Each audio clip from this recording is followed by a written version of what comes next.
오늘 새벽 윤석열 대통령의 유엔 총회 기조연설이 있었습니다.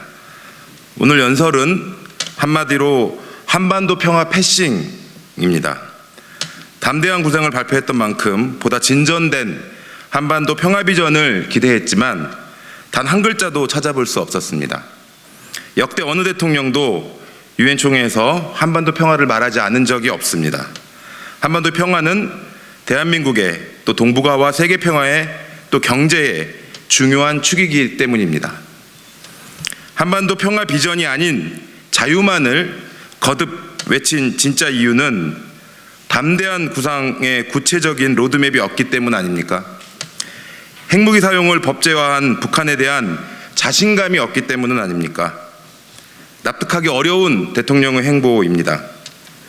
국제협력과 평화를 논의하는 유엔 총회에서 우리 대통령의 한반도 평화 패싱은 아쉽고 우려스럽기까지 합니다. 21번이나 등장한 자유에 대해 외교적인 균형과 실리의 필요성을 지적하지 않을 수 없습니다.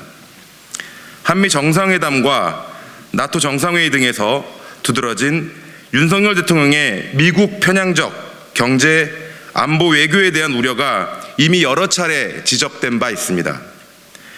미중 갈등과 신냉전이 펼쳐지고 있는 와중에 국익 중심의 균형 외교가 아닌 다분히 이념적인 접근은 대단히 우려스럽습니다. 대통령이 국제 무대에서 거듭 천명한 자유의 강조가 한반도와 전 세계의 평화와 상생의 반대말이 아니기를 바랍니다. 이러한 국민들의 우려, 주변국들의 우려를 유념해야 할 것입니다. 마지막으로 공허한 수사도 이제는 그만해야 합니다. 자유는 국제 외교와 내치에서 모두 중요한 가치입니다.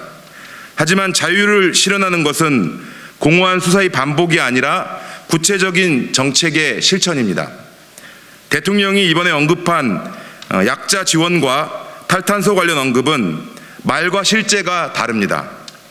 윤석열 정부는 내년도 예산에서 보건복지 분야 예산 증가율을 반토막 내는 등 반복지적 예산을 제출했습니다. 발전 공기업의 신재생에너지 투자 비율도 줄였습니다. 말과 행동이 이렇게 달라서야 국제사회에 면이 서겠습니까? 안에서 새는데 겉과 말만 번질해서는 안 됩니다.